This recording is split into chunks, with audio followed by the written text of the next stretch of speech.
প্রথম আলোর কোনো লোককে এই ধরনের চ্যালেঞ্জ নিতে পারবেন যে পত্রিকা ব্যবসা করে কোনো সম্পদ করবেন না, ফ্ল্যাট করবেন না, প্লট করবেন না? এই যে আসলে আপনারা কোনোভাবেই বাংলাদেশের ভালো চান না। বাংলাদেশের ভালো চাইলে, কারণ আপনারা তো সব সময় মানবতার, ন্যায় পরায়ণতার সবক দিয়ে থাকেন। এইটাও আপনারা যখন লিড নিউজ করেন তখন আমার লজ্জায়, আমার কাছে মনে হয় এর মধ্যে আমার মানুষ থাকে মিনিমাম 3-4 লাখ মানুষ চেয়ে থাকে যে আমি তাদের সবাইকে কিছু না কিছু উপহার দিব। কিছুক্ষণ ধরে প্রথম আলোর হেডিং এ দেখলাম ওরা একদম লিড নিউজ করে রাখছে যে ব্যারিস্টার সুমনের সমালোচনা হচ্ছে কি কারণে, যে ঈদে যে প্রধানমন্ত্রীর উপহার এর মধ্যে 550 শাড়ি এবং লুঙ্গি মিলে ছিল, এর মধ্যে 2টা লুঙ্গি ব্যারিস্টার সুমনের 2 বন্ধুর বউকে দেয়া হয়েছে এবং এই বন্ধুর বউরা বন্ধুরা এই শাড়ি ফেরত দিয়ে 2জন গরিবকে দিয়ে দিছে। কারণ বন্ধুর বউরা দাবি করতেছে যে তারা গরিব না, তারা এই জন্য এই শাড়ি নেয়নি, তারা দিয়ে দিছে। এবং যেহেতু ওই 2 বন্ধু, আমার 2 বন্ধু যেহেতু ফেসবুকে এইটা দিয়েছেন, এই জন্য এইটাকে তারা লিড করে প্রথম আলো দিয়েছেন। তো এই বিষয়ে আমার কাছে মনে হয়েছে যে অন্যান্য কেউ বললে হয়তো এইসব বিষয় নিয়ে, আজে বাজে বিষয় নিয়ে আমি কথা বলতাম না। আমি জানি আমি কি করতেছি। যেহেতু প্রথম আলোর মতো একটা পত্রিকা লিখতেছে, তখন আমার মনে হয়েছে যে 2-একটা কথা আমার মনে বলা উচিত। বাংলাদেশের মধ্যে আমার এলাকায় গত 50 বছরে স্বাধীনতার পরে, প্রথম আলো সাহেব আপনি একটু জেনে রাখেন, স্বাধীনতার পরে এই প্রথম আমি প্রধানমন্ত্রী যে একটা উপহার দেন, এইটা প্রথম আমি ফেসবুকে প্রথমেই জানাই দিছি। 550 ঈদ সামগ্রীর মধ্যে প্রতিটা ঈদ সামগ্রী বিভিন্ন লোকের মাধ্যমে দেয়া হয়েছে যে আপনারা বন্টন করবেন। একটা ঈদ সামগ্রীও কোথায় বিক্রি করা হয়েছে এরকম কোনো এলিগেশন ছিল না। কি ছিল, যে আমাদের লোকরা, যারা কিছু লোক এরা ভুল করতে পারে, তারা গরিব মনে করে যাদেরকে দিছিল তারা দাবি করতেছেন তাদের মধ্যে 2জন তারা গরিব না। এই হচ্ছে গিয়ে ফল, এই হচ্ছে গিয়ে 2টা সারি বিতর্ক। তা আমার কাছে মনে হয়েছে যে প্রথম আলোর মতো একটা পত্রিকা এই রিপোর্টটা করছে বা অনলাইনে নিউজটা করছে।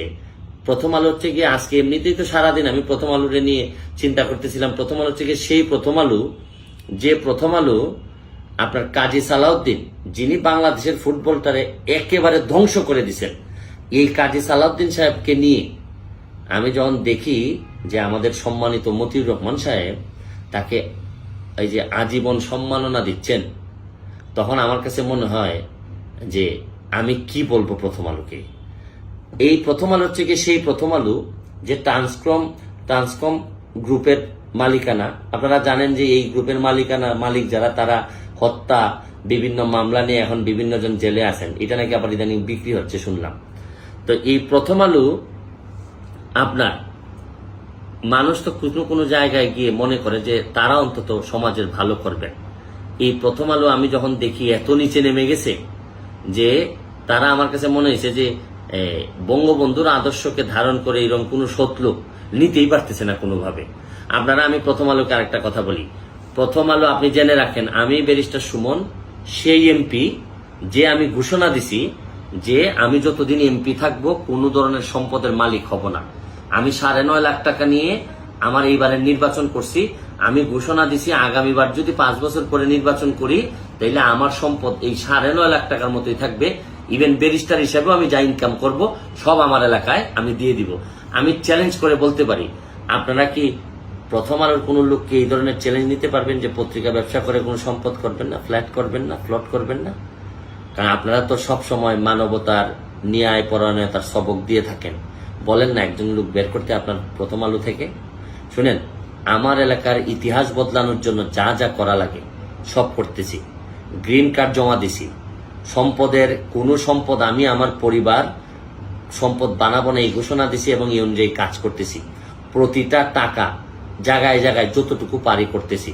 কখনো 7 লাখ মানুষের দায়িত্ব নিয়ে দেখছেন যে দায়িত্ব দেওয়া হয় 1000 কম্বল পাওয়া যায়, 1200 কম্বল পাওয়া যায়, আর 7 লাখ মানুষ চেয়ে থাকে যে আমরা কখন দিব।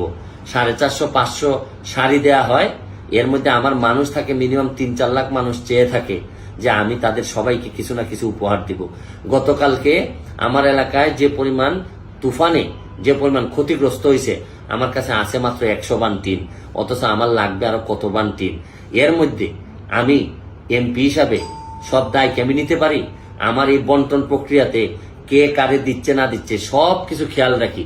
তারপরও কাউরে গরিব মনে করে একটা শাড়ি যদি কেউ দিয়ে থাকে আর উনি যদি গরিব এটা অস্বীকার করেন, এটাও আপনারা যখন লিড নিউজ করেন তখন আমার লজ্জায় আমার কাছে মনে হয় যে আপনারা এই যে আসলে আপনারা কোনোভাবেই বাংলাদেশের ভালো চান না। বাংলাদেশের ভালো চাইলে বাংলাদেশের যে মানুষগুলা সম্ভাবনাময়ী, যে মানুষগুলা ভালো থাকতে চায়, এদেরকে কোনো না কোনোভাবে আপনারা বাঁচিয়ে রাখতেন।